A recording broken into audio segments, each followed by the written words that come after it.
for having everybody. Really appreciate it. So we'll start the introduction because you have to go through Jay. Let's just hop right into it.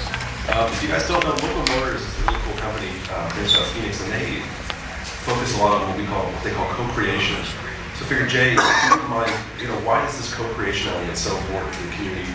Why do you guys at Local Motors feel the need to tap into it so heavily?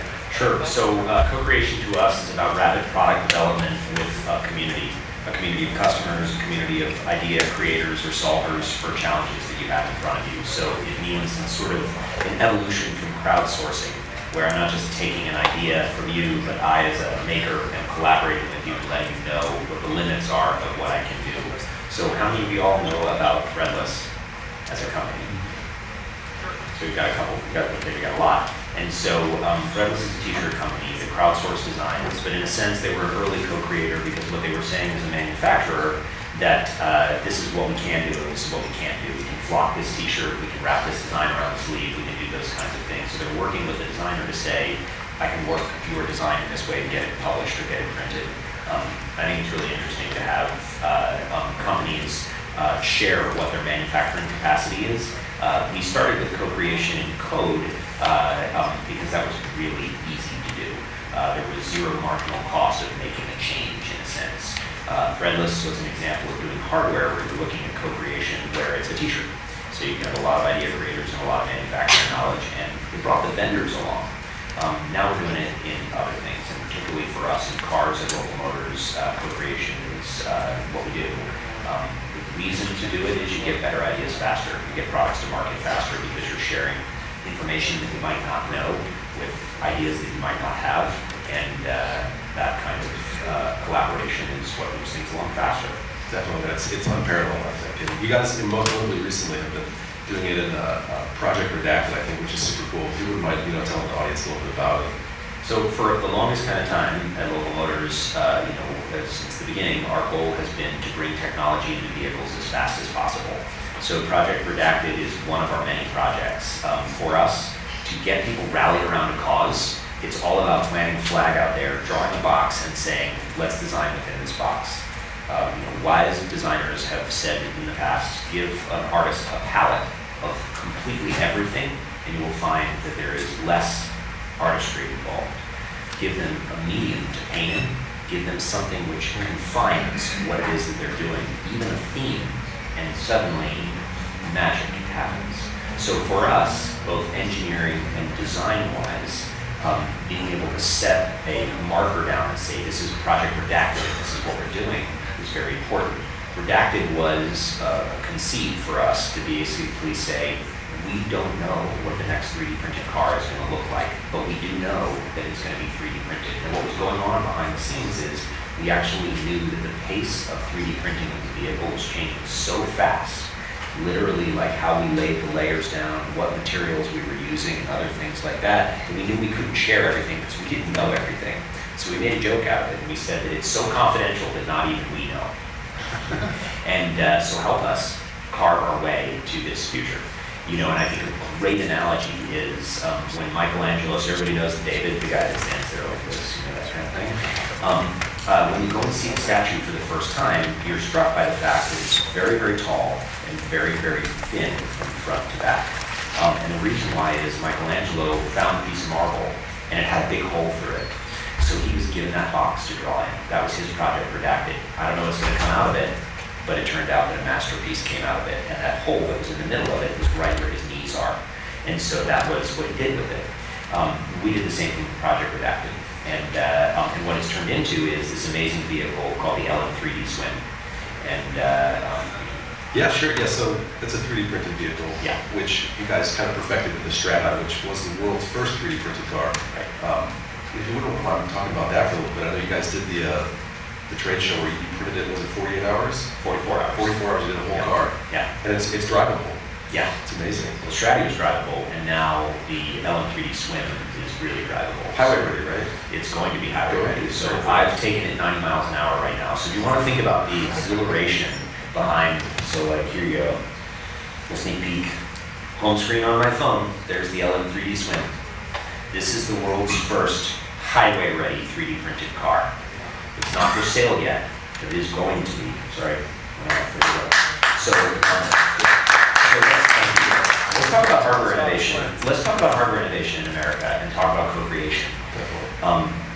There's what you think you know about manufacturing, and I don't mean you, I mean me, together, you, all of us. And then there's what entrepreneurs do.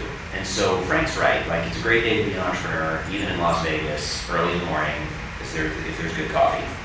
And so, you know, Joseph Schumpeter was famous for saying, you know, writing a treatise on creative destruction. And I think that's something that we maybe should talk about today. We dreamed of being able to adopt technology faster, we at Local Motors. I was a Marine for 8 years. 2 of my friends were killed on my last deployment, and I was like, you know what? Fuck this. We're gonna change the way in which we use oil in the world. But I'm not gonna do it by going ask Toyota, pretty please. And I'm not gonna wait for Tesla to get it done, because I don't think that either of those methods are right. Spending $1 billion on a car company to be able to make one model that then you have to sell hundreds of thousands of units of is not the way to change the world. That doesn't change the world. Making factories that are co-creative, that can adopt technology fast, is what my dream was for changing automotive technology. And so we dreamed up the idea of a 3D printed vehicle about 18 months ago. 18 months ago. MakerBot was like the best you could do. Stratasys, you know, 3D Systems, small 3D printers. But the stakes were huge, because if we got rid of the tooling costs in a car, and we could take our community of threadless t-shirt designers, threadless car designers, if you will, and say, you now are unbundled from tools, and you can design any car you want. This designer, Kevin Lowe, he had competed in tons of our competitions before, and he saw an opportunity to win that challenge. He works for HP. HP's super proud of him, and he designed what is going to be the first highway certified 3D printed car. And we did it starting 18 months ago, before the tools were even available. If you plant that flag, that's being moonshot motivated. And in hardware, you have to be co-creative to do that, because if you think you can hire everyone to do that alone, you're never gonna be as fast as you wanna be. So that's Project Redacted. That's why we power with crowdsourced co-creation. And our proof point is, last week I was driving around the world's first 3D printed car for the highway at 90 miles an hour with 3 other people in it. And if I could talk to you about what that experience was like, just from the point of view of what the car was like, you know, it was exhilarating. Yeah, what did it feel like? Did it drive well like a normal car? Not only that, like if you're gonna be that fast to market, if you've ever gotten a prototype car before, they squeak like a mother. So if you are in like, I mean, like that's probably not the right way of saying it, I guess the word that comes, anyway, that's wasn't great. So in any case, the point is that, turn of phrase, the thing about cars is that they squeak, and that they really rattle a lot. And so when you get a race car, they go fast, but they are not quiet. Has anybody had that experience before? When you get a car, it makes a lot of noise because it's a race car. They're not your Lexus. It's not meant to be like that. And so, and the problem is interfaces in number of parts. And so we spend a lot of time in today's advanced cars that are for the luxury market doing what's called noise, vibration, and harshness reduction. These are whole PhD level studies that you can do to get the NVH, the noise, vibration, and harshness out of the vehicle.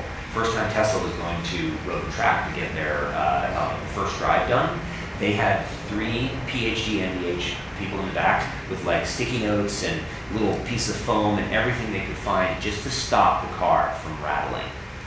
When you have 25,000 parts in a traditional car, you have 25,000 interfaces that can rattle. And so in this car, we're making it out of about 50 parts. So it's just less to rattle. And so you ask what the car was like. I'm in a car that was made, it took a month and 17 days to go from a sheet of paper to a car we're driving at 90 miles an hour.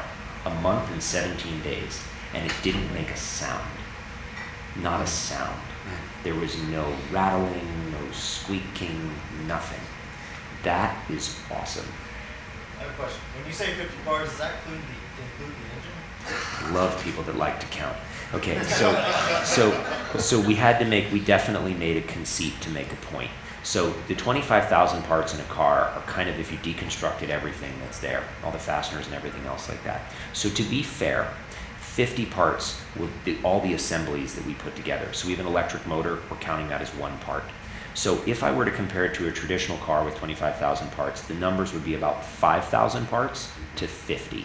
So we're reducing it by a factor of 100. So it's not really 25,000 to 50. And so we're counting like the wire harness as one part. a light as one part. Things that can come in the mail, if you will, or that we can make as a unit and put in. And so if you can get it down to fewer of those, there's less to squeak. That's very interesting. I think it's a good segue into the next question about your stance on local manufacturing and how you like to use projects like this to raise community flags around the world. If you wouldn't mind kind of elaborating on that a little bit. You know, Sam Walton got skewered when he came out and said, Walmart made in America. And the reason why he got skewered is he got skewered by his stockholders who said, but what if America's not the best place to source the products that people want to buy? That's a logical question. We live in a globalized world. And so it wasn't even just about cheapness. It was about what if I can get a better product from France or Namibia or Zambia or China? And so he had to kind of quickly retract from that because Walmart wasn't just an American company, it was a consumer company. I use that as an example because that's a 25-year-old story. When you think about building a business about crowdsourcing or co-creating with people from all over the world, why would you wave an American flag and say, you know, made in America? It's not. It's designed globally and made locally. That's the flag we wave. Local Motors as a business has a name for a reason. It's Local Motors. It's the motor of a local economy. For a full microfactory to go up, we provide 170 jobs, somewhere between a 7 and 16 times job multiplier, depending upon whether you count the UPS person that drives and brings you stuff or whether you're talking about the people that are fixing the factory on a daily basis. And so for me, the idea of being a local manufacturer is so powerful. The idea of being a US manufacturer is just sort of a byproduct. I'm a patriot. I was a Marine for 8 years, so I love the American flag, but I don't think that it is the way in which we're going to grow our business. Definitely. And kind of going off that, you know, I think that's kind of helped you partner with a lot of really cool companies like GE on your first build project. Yeah. If you could elaborate on that for the audience, I think they'd really enjoy that. So, you know, early on when we started to do this for hardware, we were looking at T-shirts, we looked at code, we did a bunch of these things, and early on, some of the leadership at GE came to me and said, do you think you could do what you do for cars for one of our business divisions? And the answer was we found the appliance division, and we created First Build. And so First Build is this awesome co-creative community and micro-manufacturing entity for GE appliances. And we do amazing things at First Build. The latest project that we brought to market was called Opal. And so Opal's available now, and it's an incredible $400 countertop extrusion ice maker. So if you've ever been to Sonic and you get the really soft ice and you love the soft ice, you can now have it in your kitchen. And if you want to know what the market looked like before, those machines were about $2,500 or more. And so that's a massive price reduction for a cool product that makes your ice more flavorful, your teeth less likely to break, and it gives you a really great appliance. And that was designed by the First Build community.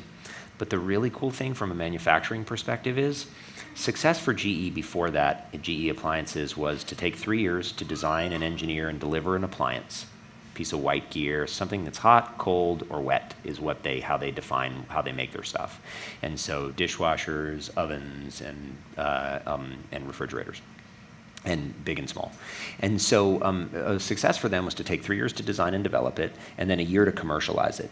And 20,000 units was kind of the minimum volume that they wanted to put out in that first year. So 4 years to get 20,000 units sold. Opal was a 3-month development process with the community, and in the 4th month, we sold 6,250 units to customers. So they take 4 years to get to 20,000. We took 4 months to get to 6,200. Think about that. That means that you have just changed the pace of product development at one of the largest companies in the world. That's awesome. And so First Build is doing it for appliances. We're doing it for cars. And I can't wait to see what next year looks like with all of the companies that latch on and realize what's going on. Definitely. You know, it's a very disruptive mentality. And, you know, I know Local Motors has always been a champion of disrupting certain industries. Why do you guys feel that disrupting the current status quo is super important on, you know, with the car and appliances, and like you mentioned, the coffee roasters? So you all wrote an article, you know, or an article came out associated with this, and the question about disruption came up. Yeah. You know, and you know, is disruption our goal, or is the paradigm shifting our goal? Neither of them are our goal. It's not our intention to go out and disrupt the industry as a goal. Our intention is to bring technology to vehicles fast. That is disruptive. And so, not to mince words, I don't think people buy your product because it's disruptive. Maybe the tech Truck.co audience and all of our local motors super uber fans do. But beyond that, people have to see the relevance in what it is that you're doing. And so it's disruptive, but it's not the goal. The goal is to bring technology to vehicles fast. Sure. So what benefit does that disruptive technology bring to you as local motors then? What it does is it gives us a quick look at tech. And so that's the most important thing. If you have a very fast cycle time and you have things that are changing, when somebody has a new Quanergy, great company out there right now, that makes a solid state LiDAR. And so laser infrared detector is going to be one of the critical things in certain modalities for getting autonomous cars on the road. Today, if you want to use the Google autonomous car, you have to buy a Velodyne, and a Velodyne is somewhere between a $17,000 and $25,000 laser infrared detector. And that's just one of them. So if you need 4 of them, well, multiply 17,000 times 4. That's super expensive. Quanergy wants to bring solid-state LiDAR down to like $10 a sensor. That's awesome. But they're this big. So if you've made your car to power and fit and place a dynamic Velodyne sensor, this may sound super geeky, or hopefully you're sticking with me, you've got a spinning thing that's super expensive, that takes a different power, and it's got to be put in the vehicle if I tool for that. If Quanergy comes along next week and says, we'll throw that out the door, I've got a $10 sensor that's this big, that has different power requirements, different mounting requirements, and other things like that.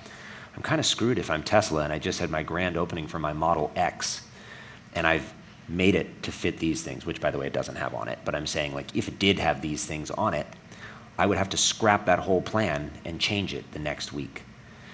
Being a disruptive innovator in the car industry, where you are an insurgent at changing things quickly, allows you to be able to adopt technology at the pace that it is delivered. And I think we all know who are, does anyone in this audience not have a smartphone? None. So you all know what I'm talking about. Because you don't hold on to your phones for more than 2 years, because the new sensor set or camera or other things like that is out there and you demand it, you expect it. AT&T, Verizon, T-Mobile, damn it, give it to me. From Xiaomi or Apple or Samsung or whoever's doing it. And so the point is that car companies should be the same way. It's unexcusable. It's unexcusable for us not to be able to adopt technology that quickly. That's what disruption in the automotive industry means to me. Definitely. And that's on tech. Yeah. That's before we even get to safety. Sure. So safety is just as important as tech in the car. They're related. So how are you guys innovating in the world of safety then? So if you look at a vehicle right now, we talked about squeaks and rattles a little bit. Squeaks and rattles are akin to safety. If you can make a car where you can actually quickly take your 2,500 parts or 5,000 parts down to 50, it means you get a better chance to be able to focus on what is the most important. So let's talk about it. I'm going to do a little quiz here. Are heavier cars safer cars? Raise your hand if heavier cars are safer cars. Well, just that question alone, that's it. Is a heavier car a safer car? Raise your hand if you think it is. I know everybody doesn't want to raise their hands because it's a trick question. The old adage has been that a heavier car is a safer car. But the bottom line is, you're right. According to what variables are you putting in there? What are you constraining for? So here's the truth. The safest car you can make is the biggest car you can make that is well designed, that is light. Because force equals mass times acceleration, okay? So if I bring a lot of mass into a crash, which is a rapid deceleration, I have to dissipate that energy. I'm bringing in a lot of force. That turns into fire and heat. That's a bad way to go into a crash. But I still need to decelerate my brain housing group over the longest, slowest amount of time. And so that means I want the largest car to compress evenly to protect me. And at the last minute, I need an impenetrable wall to keep glass from flying through and cutting me up. Those rules can't be changed. It doesn't matter whether it's an airbag or a pre-safe or some sort of whiz-bang technology. You need the largest, lightest, most well-designed car. So sorry for if you drive a smart car, because you are one down on that. Because you might be well-designed and you might be light, but you are small. And so when you think about safety and what we're doing, if those are the limits of what God gave us on earth in terms of physics, we have to respect them and then figure out how to make large, lightweight, well-designed cars. Additive manufacturing changes the whole game. Because today, if I make a large car like a Lincoln Continental or something like that, I can do extrusions that go from the back of the car to the front of the car. If I drive a Tesla, I'm driving on a superformed aluminum extrusion, basically. That's great, except for the fact that if you've ever taken a pencil and you've tried to break it like this, it's easy, right? If you've ever taken a pencil and tried to do this and break it this way, it's super hard. The pencil's going to go through your hand, right? That's the difference between hitting a car on the side and hitting a car from the end. Right now, car manufacturers are betting that you're going to have an accident on the end. But life is a bitch. It doesn't actually always happen that way, right? Something comes and hits you from the side where you don't expect it, and you die.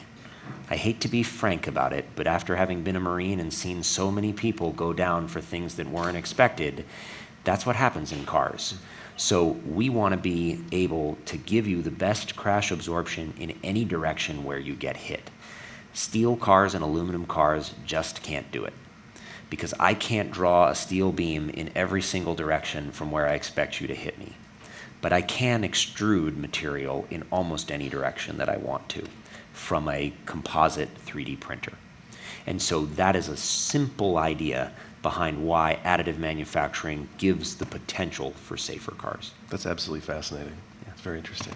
I'd like to come back to this. You bring up that you're a veteran, and I think that that's a very interesting perspective you bring to the entrepreneurial world. They're a very underserved group.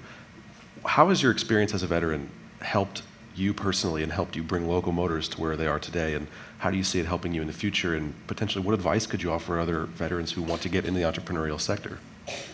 So, first of all, I want to thank everybody who has served out there or been a father, brother, mother, sister, cousin to somebody who has served. It is a choice. To serve in the military, to choose that as your service, is a difficult choice because your service includes the potential for mortal danger to protect other people's rights.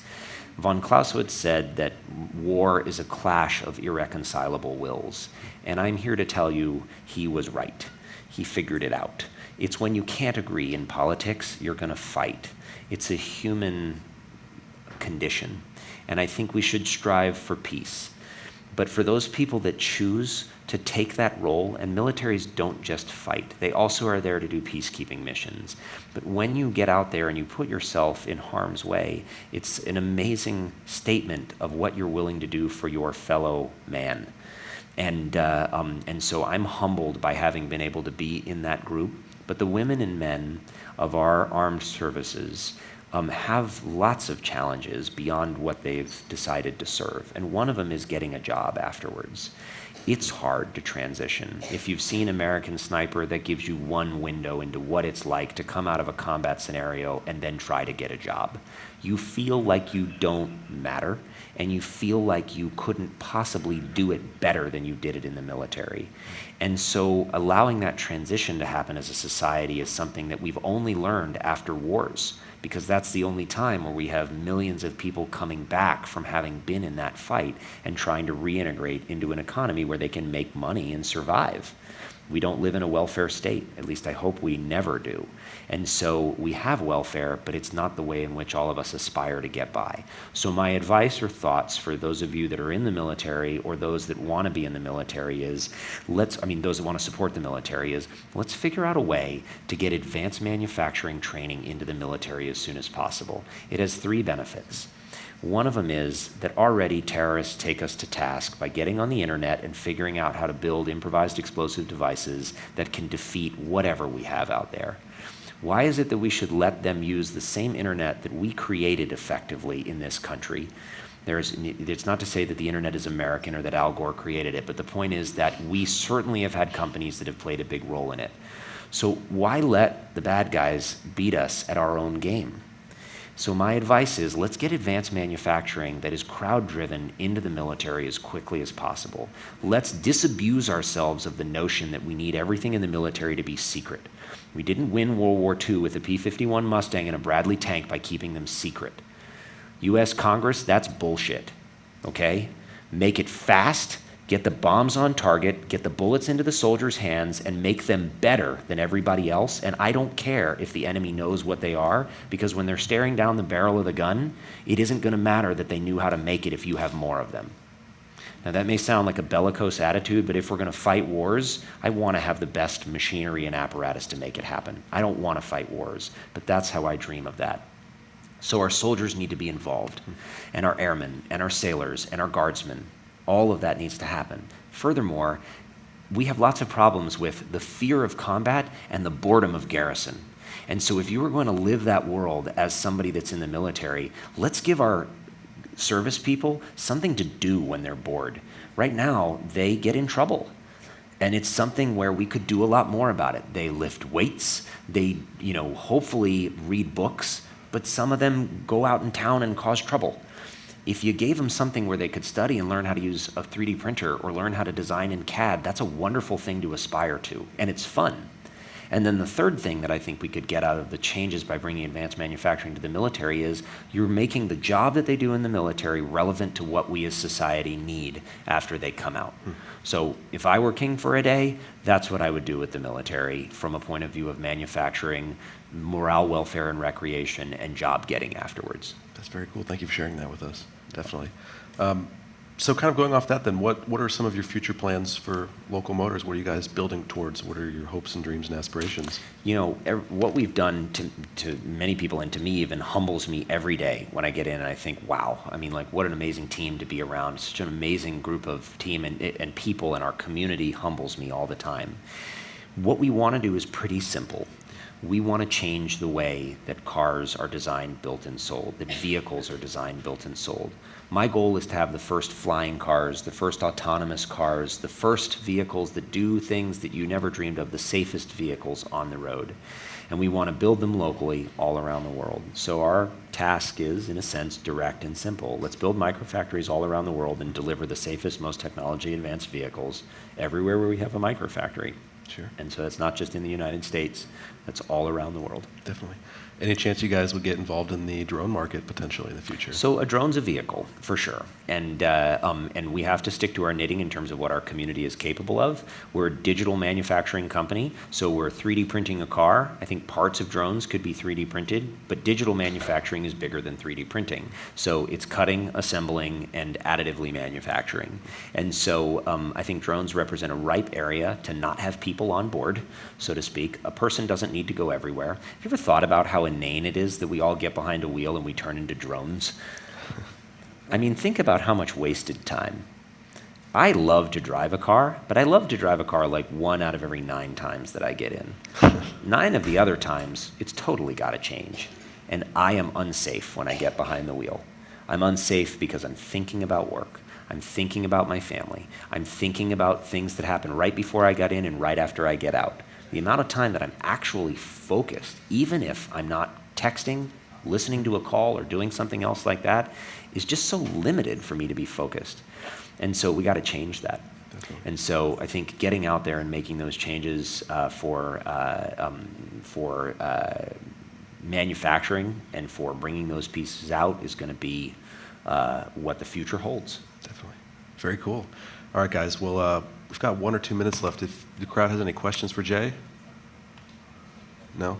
Beyond one the right first there? awesome question, yes. Kind of a two-part question, but one, what has been sort of the public's perception to 3D printing car? And second, what are the economics like this for when you do take it to market? Yeah. We're talking relatively in line with what someone's paying for a car now, drastically more. Where do you fall? Great. So first answer your first question is we're not selling a 3D printed car. So some people will write about it that way, but we're selling technology and vehicles. And so a couple things that I believe, Ezra Dyer, probably my most favorite automotive journalist in the world, took the 3D printed car, the Stratti, for a ride and put it on the cover of Popular Mechanics a month and a half ago. And his quote was, "It's a blast to drive." Read that article. I'm not just saying that's the answer. I'm just saying if you haven't read it, it's awesome, because what he says about it is what I think consumers will feel when they get in the car. It's a holy crap moment. It's just amazing. And so the perception is I'm taking part in technology that could really change the way I drive in a vehicle.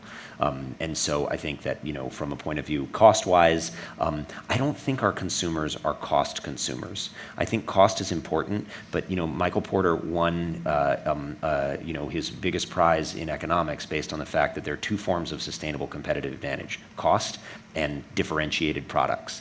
We're differentiated product, but not a Tesla-style one. I don't want to make $80,000 cars. So the range of our car is going to be $12,000 to $50,000. Low-end $12,000, high-end $50,000. Very cool. We got time for one more right there. So, I don't know if you can do this, but as close apples to apples as you can. Like a car that is a Honda Civic equivalent.